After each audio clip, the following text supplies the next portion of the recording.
Alors, encore moi, une deuxième vidéo spéciale. Je vais aller un peu plus loin au niveau des barrés. Une excellente question. Je remercie José pour la question. Comment on fait pour faire un barré en B bémol ou en Si bémol, dépendamment de comment vous aimez l'appeler? Pour ceux et celles qui ne savent pas, je change de caméra de ce pas et je me dirige vers ma main gauche. Alors, l'accord barré de B bémol est constitué d'un barré ici. Alors, on couvre toute la première case. Ensuite, il doit y avoir un doigt ici sur la deuxième case, troisième corde. On se rappelle, dans mes cours, je suis le standard le plus normal, 4, 3, 2, 1. Pourquoi? C'est pas ma faute, j'ai pas décidé ça, c'est ce qui est marqué sur les paquets de cordes encore une fois, alors je vais pas m'obstiner. Alors, pour le besoin de la cause, alors ça c'est la corde 4, 3, 2, 1, ça c'est la frette 1, 2, 3, 4 et ainsi de suite. Donc, on récapitule, on couvre tout le barré ici avec le premier doigt. Ensuite, on a besoin de notre deuxième doigt, c'est-à-dire celui-là ici, avec la bonne technique qu'on a pratiquée dans notre yoga pour les doigts. Et on a également besoin de quoi? On a besoin de notre troisième doigt, comme ceci à la troisième case sur la quatrième corde. Autrement dit, les barrés, c'est un peu comme un accord de A ou de La. Sauf qu'au lieu de le faire avec les doigts avec lesquels on est habitué, c'est-à-dire ceux-ci, on substitue pour ces deux doigts-là et le barré en question remplace le bout de notre manche. C'est vraiment ça qui se passe. Alors c'est ça le concept de barré, c'est comme si on raccourcissait un peu le manche à chaque fois. Cela étant, ce qui m'amène au prochain point, c'est-à-dire que comment est-ce qu'on fait pour jouer un B bémol? Alors, petit truc pour ceux et celles qui ne le savent pas. Première chose, je vais changer de caméra. Allez, hop, soyons fous, faire ça comme du monde. Première chose à savoir, tous les ukulélés ne sont pas pareils, bien entendu, mais particulièrement au niveau de l'ajustement. Il y a une dimension très importante qu'on appelle la touche. Alors, qu'est-ce que c'est la touche? C'est l'espace entre, là, je ne sais pas si on va le voir, on le verra probablement pas, c'est vraiment absurde ce que je fais, mais l'espace entre le dessous de la corde et le manche. Alors, ça, c'est un truc qui s'ajuste idéalement si vous avez des connaissances en lutherie, mais personnellement, je vous recommanderais de trouver un bon luthier. Faites gaffe parce que il y a des luthiers qui sont douteux. Alors, je vais le dire comme ça. Je m'excuse à tous les luthiers douteux de la planète, mais il y en a beaucoup. Le but, ce n'est pas de briser votre instrument, mais bien de l'améliorer. C'est quelque chose qu'un luthier peut travailler, la touche. Donc, idéalement, on ne veut pas que cette touche-là soit trop grande, sans quoi il va falloir appuyer trop fort. Et particulièrement lorsque on fait des barrés, ça devient très important. Donc, comme vous pouvez voir, j'ai plusieurs ukulélés. Faire des barrés selon le niveau de santé de mes ukulélés en termes de touches, ça va être plus ou moins difficile. C'est possible à la maison que vous ayez un ukulélé qui aurait besoin d'aller voir le docteur, ou peut-être que vous avez des cordes d'un trop gros calibre, ce qui fait en sorte que la touche est trop élevée. Peut-être que chez vous, c'est très sec aussi.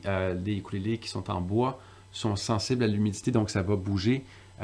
Idéalement, ceux et celles qui sont capables, si c'est possible de garder les ukulélés dans une humidité quelque part entre 40 et 60 puis température quelque part entre 21 et 23, 24. Pourquoi? Bon, si c'est plus bas que 30 d'humidité chez vous ou l'endroit où le ukulélé est, il y a risque qu'il s'endommage. Puis, comme je l'expliquais, ça devient moins agréable à jouer. Pourquoi? Parce que le manche bouge, mais pas d'une bonne façon. Pour contrevenir à ça, il y a toutes sortes de petits trucs. Si c'est trop compliqué d'humidifier ça chez vous, gardez votre ukulélé dans son étui. Il se vend des petits trucs pour humidifier, même un bon vieux Boveda 56, je pense. Juste glisser ici, ça peut faire parfaitement le travail. Ça fait une grosse différence sur votre touche. Je ne dis pas ça pour être un nerd du ukulélé. En fait, c'est vraiment, ça fait une belle différence. Donc, l'humidité. En plus, autre avantage, si vous contrôlez l'humidité dans laquelle votre ukulélé se trouve, il va beaucoup moins se désaccorder. Alors voilà, un autre avantage. Bref, de retour à les accords barrés. Donc, l'autre chose à savoir sur les accords barrés, c'est que normalement, plus on avance vers des frettes aiguës, moins on a besoin d'appuyer fort, plus c'est permissif, plus c'est facile. Pourquoi c'est important? Parce que lorsque va venir le temps de faire votre accord barré préféré, ben, Ça, c'est beaucoup plus facile que... Il faut appuyer plus fort ici. Donc, mon conseil que je vous donnerais, c'est tâchez d'établir votre bonne position quelque part 3, 4 ou 5e fret. 3e, c'est déjà plus exigeant. 4e ou 5e, si vous êtes capable, ça dépend de votre taille de vos doigts, la taille de votre ukulélé et ainsi de suite. Mais c'est ça qu'on recherche. On recherche vraiment d'avoir un peu de facilité. Pourquoi? Parce qu'on a plusieurs choses à placer. Donc, je rappelle les concepts de base pour faire un bon accord barré. Alors, de quoi il s'agit? En fait, c'est basé presque, pas uniquement, mais en grande partie sur les techniques qu'on a vues lors du yoga pour les doigts. Donc, ça vaut la peine de les réviser si vous ne l'avez pas déjà fait. Donc, bref, tout ça pour dire quoi? Pour dire que la première chose dont je vais vous parler, puis je vais changer de caméra parce que, pourquoi pas, hein? Une fois qu'on est rendu là, voilà, ça va être plus clair. Alors, première chose à discuter, c'est chacun et chacune d'entre nous avons un endroit stratégique pour placer notre doigt. Pourquoi? Parce que on peut voir, on a des espèces de plis au niveau des jointures ici.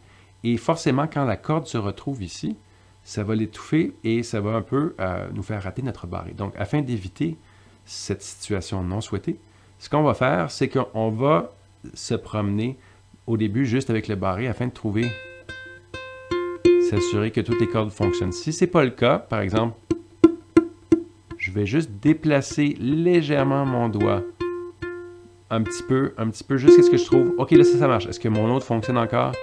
Pas tant. Ça, c'est la première chose, trouver la position idéale.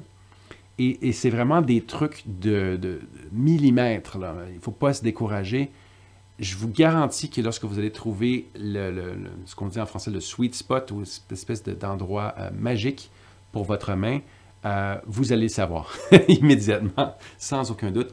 Et en plus, lorsque vous l'aurez su, c'est où cet endroit magique, vous allez vouloir le répéter. Et encore une fois, la répétition, c'est un truc physique. Le ukulélé, d'abord et avant tout, on veut s'assurer de sortir, de ne pas avoir à y penser.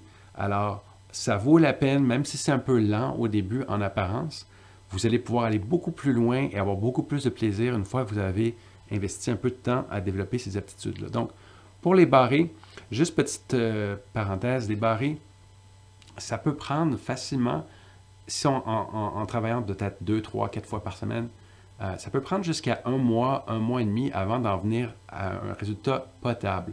Alors, ayez la foi. Tout le monde peut y arriver, surtout avec les trucs que je vais vous donner. Donc, trouver la bonne position, c'est le premier truc à savoir. Assurez-vous que votre ukulélé n'a pas une touche trop haute. Si jamais il a une touche trop haute, comme je dis, allez voir le luthier si c'est possible, ou encore peut-être changer le calibre de vos cordes afin de prendre des cordes qui ont moins de tension dedans. Certains d'entre nous vont tricher, vont désaccorder tout le ukulélé d'un demi-ton vers le bas, peut-être mettre un capot à ce moment-là pour compenser. Bref, il y a toutes sortes de trucs qu'on peut faire, mais c'est très important que la touche ne soit pas trop haute. Donc, on veut placer le doigt au bon endroit. L'autre dimension aussi, c'est que chacun va avoir son angle optimal. Typiquement, ce que j'ai trouvé, c'est que ce n'est pas carrément en dessous que ça se passe plutôt un peu sur le côté ici. Pas tout à fait sur le côté à 100%, mais à quelque part entre les deux. Pourquoi? Parce que ce qui arrive, c'est que si vous touchez votre doigt en dessous ici, là, vous allez remarquer que c'est assez mou. Alors, ça fait partie un peu du problème du barré. Souvent, c'est que quand on essaie de coincer ou de pincer un truc mou, il ne faut pas s'étonner que le son soit douteux. Alors, pour cette raison-là, légèrement sur le côté, pas complètement. Encore une fois, ça dépend de votre main, mais attendez-vous à ce que ce soit le cas. L'autre truc, c'est pas grave si votre doigt dépasse un peu. Encore une fois, ça va dépendre où est votre truc. Il y a des personnes aussi j'ai remarqué, je vais changer d'angle, qui, lorsqu'elles font un barré, ont un petit angle ici. Mais typiquement, moi, personnellement, je trouve que c'est plus efficace si c'est relativement droit. Là, pas parfait, il ne faut pas virer fou. Et n'hésitez pas à, encore une fois, avancer votre poignet au besoin pour donner plus de puissance. Donc, on se rappelle, en résumé, trouvez votre endroit dans cet axe-là ici. Trouvez votre position sur le côté, peut-être légèrement, généralement pas complètement à plat. Et puis, il va peut-être y avoir une courbe. N'hésitez pas à utiliser votre poignet pour avoir afin que ça fasse vraiment comme une espèce de levier qui se dépose et non pas un truc qui arrive par-dessous et qui essaie de coincer comme ça. C'est pas ce qu'on recherche. Donc ça couvre les deux premiers points. Prochain point à savoir, donc, ça se passe derrière. Et ça, c'est très important. Alors, qu'est-ce qui se passe derrière exactement? Ce qui se passe derrière, c'est que... je vais juste changer le micro parce que je ne m'entends même plus moi-même. Voilà qui est mieux. Alors, qu'est-ce qui se passe derrière? C'est que on veut que le pouce soit placé, comme on l'a vu dans les techniques, à peu près vis-à-vis là où le deuxième doigt est. Pourquoi? Parce que lorsqu'on va faire notre barré, ce qui va se passer, voilà qui est mieux, ce qui va se passer, c'est que je vais venir placer mon barré. Je vais venir placer, par exemple, mon doigt ici. Et on peut voir ici, ça fait un beau triangle. Voilà, comme ceci, ça sera peut-être un peu mieux. Un beau triangle. Donc, quand je vais venir coincer, je devrais pouvoir appuyer aussi fort ici que ici. Parce que ça, c'est en plein entre les deux. Donc, c'est ça un des secrets du barré, c'est qu'il ne faut pas appuyer en dingue juste sur l'index. Il faut venir répartir la force également. On veut appuyer de façon, une pression à peu près équivalente ici et ici. Si jamais ce n'est pas le cas ou ça ne fonctionne pas pour vous, c'est probablement un signe que soit, comme je disais, la touche de votre ukulélé est trop élevée pour une raison ou une autre. Ça peut également vouloir dire quoi? Ça peut également vouloir dire que vous n'avez pas encore trouvé tout à fait votre bonne position. Comme je vous dis, ça peut être des trucs de millimètres. Alors, il faut s'armer de patience et peut-être avoir un peu de tête dessus et de continuer jusqu'à ce qu'on trouve notre truc. Bref, on fait tout ça. On va prendre la forme la plus simple, celle du si bémol ou du bé bémol. Et pour l'instant, on va faire cette forme-là à la troisième case. Pourquoi? Puis on va venir placer notre doigt jusqu'à temps qu'on trouve. On va peut-être avoir besoin d'avancer le poignet. On va s'assurer que le pouce était à la bonne place et tutti quanti. Et on va venir jouer chacune des cordes. Ah, ok, là je suis un peu trop sur la frette, j'ajuste. Ah, voilà. Et on va tenir ça pour 2, 3, 4, 5. C'est familier, hein? Ça rappelle l'exercice pour le doigt. Puis on va lâcher. On va secouer. On va faire la même chose. C'est un peu comme si on brassait les doigts pour bien les mélanger. Et on refait le même truc. On fait ça 3 fois, comme ceci. Et ça se peut que ça vous prenne quelques minutes et que peut-être même il n'y ait pas de résultat satisfaisant. C'est super cool. Comme je disais, il faut être patient. Si vous avez 3 fois avec couronné de succès, à ce moment-là, j'aimerais que vous descendiez à la deuxième case. Ah, voilà, qui est beaucoup mieux. J'ai un peu ajusté ma technique, vous avez vu, parce que le son est meilleur comme ça. Comme je dis, ce sont des trucs dont on ne se rend pas tellement compte lorsqu'on joue à pleine vitesse. On donne un peu d'amour à notre main. On secoue le tout. Et on refait ça jusqu'à concurrence de 3 fois. Et l'objectif, c'est pas plus que 5 minutes par jour au début. Je vais rechanger de caméra parce que je parle dans le vide. Pas plus que 5 minutes par jour au début comme le reste. C'est très exigeant sur la main. Je ne veux pas que vous vous blessiez. Faites-vous des massages de main au besoin. Si ça fait mal avant 5 minutes, après genre 2 minutes, surtout si votre ukulélé, sans que vous le sachiez, n'est peut-être pas bien ajusté, arrêtez. Recommencez demain, pas dans 10 minutes. Recommencez demain. Faut être patient avec cet instrument-là. Je vous le dis, là, si vous êtes patient avec, là, vous allez tomber en amour avec l'instrument. Et parfois, c'est pas vous, c'est votre ukulélé. Si vous n'êtes pas sûr, c'est un peu difficile ces temps-ci avec la pandémie, mais si vous avez la chance d'en essayer un autre, peut-être pour comparer, vous donner une idée, et préférablement un ukulélé qui est bien ajusté. Donc, pour répondre à la question du jour, comment fait-on un accord de bé bémol? Alors, tout comme le reste, on construit ça en étage, c'est-à-dire on s'assure d'avoir une bonne technique. On se donne une chance en se mettant dans une position où c'est un peu plus facile. Là, il y a un peu moins de tension. On vérifie que notre ukulélé est bien ajusté. Si on n'est pas trop certain ou certaine, désaccorder d'un demi-ton, puis mettez un capot à la première case à ce moment-là, ça va réduire la tension, ça devrait également permettre à votre touche d'être un peu plus basse. Voilà, c'est un petit truc, c'est pas l'idéal, mais c'est le truc le plus rapide sans luthier pour retrouver une touche qui est raisonnable. Alors voilà, j'espère que ça répond aux questions sur le barré. Il n'y a pas de secret.